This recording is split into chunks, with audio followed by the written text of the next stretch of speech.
divisible par 3, il faut additionner chaque chiffre. 2 plus 2, 4 et 4, 8, ce n'est pas divisible par 3. 2 plus 7, 9 et 9, 18. 18 est divisible par 3, donc je coche. Après, 1 plus 8, 9 plus 6, 15, plus 0, 15 encore. 15 est divisible par 3, 3 fois 5. 2 plus 9, 11, 11 et 4, 15, est encore divisible par 3. 9 plus 1, 10, plus 9 plus 1, encore 10, ça fait 20, plus 9, 29. 29 n'est pas divisible par 3.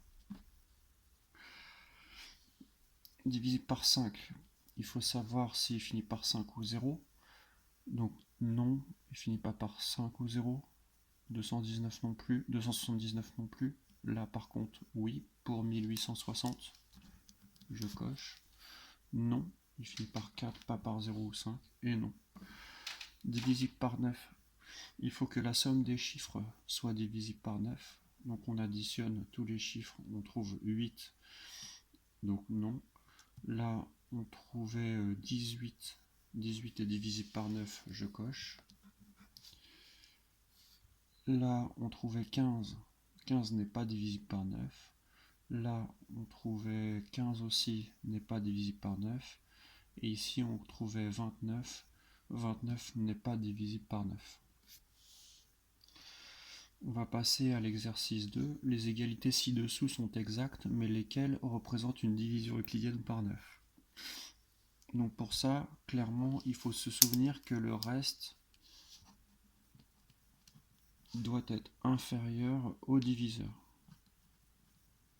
On l'avait vu dans la partie cours, c'est ça qui va nous permettre de savoir. Puisqu'ici on vous dit que toutes les égalités sont vraies, c'est même pas la peine de vérifier les calculs. Est-ce que 40 fois 9 plus 15 ça fait bien 375? On le vérifie même pas.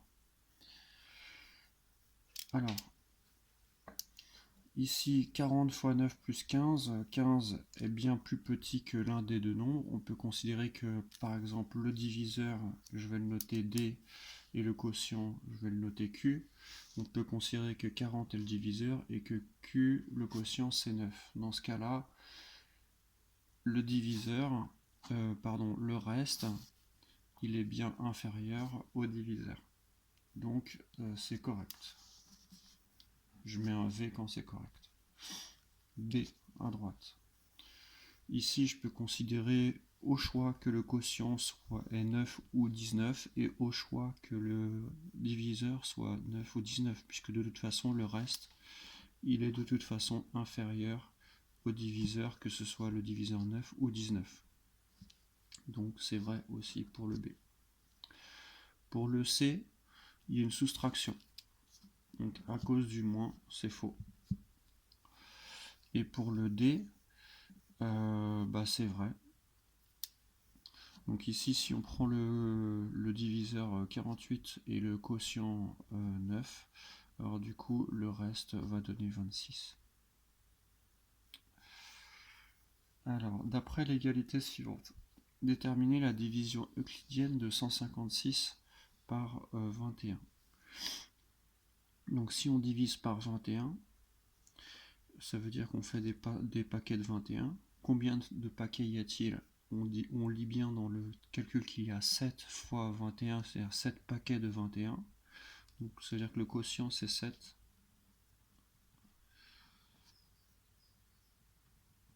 Et le reste c'est 9. Déterminer la division euclidienne de 156 par 7. C'est-à-dire que si on change et qu'on considère que le diviseur c'est 7, alors le quotient sera 21 et le reste sera 9.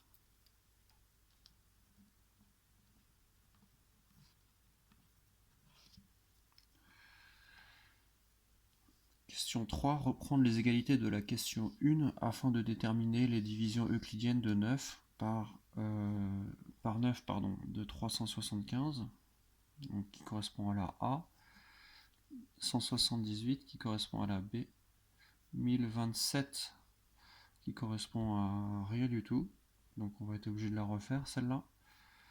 Et 458 qui correspond à la D. Donc on y va. Là je suis obligé de le faire sur une feuille parce que j'ai pas de place. Vous devez faire un minimum de travail sur le cahier. Donc je corrige l'exercice 2.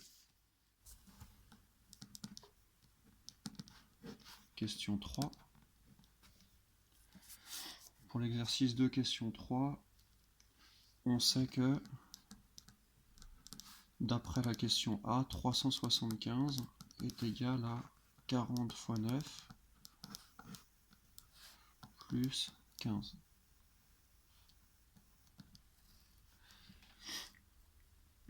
On veut diviser par 9. Ça veut dire que 9 doit être le diviseur. Ça veut dire que 40 c'est le quotient et 1 c'est le reste. 15 pardon, c'est le reste. Donc le quotient c'est 40 et le reste c'est 15. Alors 178. Nous ce qu'on sait c'est que 178 d'après la question B c'est égal à 19 fois 9 plus 7. Toujours pareil, il est demandé que 9 soit le diviseur. Ça veut dire que ici on a le quotient, ici on a le reste. Donc le résultat de la division euclidienne va être quotient 19, reste 7. Pour 1027, ici, elle n'est pas faite dans la 1, donc il va falloir la poser, diviser par 9. Donc je vais me poser la question, combien de paquets je peux faire dans 1027 de paquets de 9 ? Je ne vais pas pouvoir le faire d'un coup, donc je vais me poser la question, dans 1027, le nombre de centaines, c'est 10 centaines. Et mes 10 centaines, je vais les partager en 9. Donc, comment on fait pour faire des paquets de 10 centaines ? Donc je peux faire un paquet de 9 centaines pour se rapprocher le plus de 10. Vu que j'ai réussi à distribuer mes 9 paquets de centaines, il me reste quoi ? Un paquet de centaines. Donc le 1 c'est le reste. Déjà je peux dire qu'il me reste un paquet de centaines et que le 1 ça correspond aux centaines, puisqu'au début j'avais les centaines. Ensuite je passe aux dizaines. Les dizaines, du coup il y en a 12. Je passe aux dizaines. Combien de paquets de 9 je peux faire dans 12 ? Combien de paquets de 9 je peux distribuer lorsque j'ai 12 dizaines ? Quand j'ai 12 dizaines, je peux distribuer qu'un seul paquet de 9. Je le distribue, ça veut dire que je l'enlève. Je l'ai distribué, il me reste 3. 3 quoi ? 3 dizaines. Je vais abaisser et j'aurai mon chiffre des unités. J'abaisse le 7 et j'aurai mon chiffre des unités. Combien de paquets de 9 je peux faire dans 37 ? Combien de fois 9 peut rentrer dans 37 ? Donc le nombre qui se rapproche le plus, 9 fois 4, 36. Reste 1. Ça c'est mon résultat. Donc quotient 114, reste 1. Le dernier c'était 458. Pour le 458, on sait que 458 d'après la question 1 c'est égal à 48 fois 9 plus 26. Ça c'est écrit dans l'énoncé, je rappelle. Donc je vais faire des paquets de 9, je veux diviser par 9, ça veut dire que 9 est mon diviseur, que 48 est mon quotient et que 26 est mon reste. Donc quotient égale 48, reste est égal à 26. Exercice 3. C'est un exercice de division bête et méchant, posé. Donc on y va. Pour le A, 158 divisé par 7. Donc je refais des paquets cette fois de 7. À partir de 158, Je vais tout détailler pour ce premier exercice complet de division posée.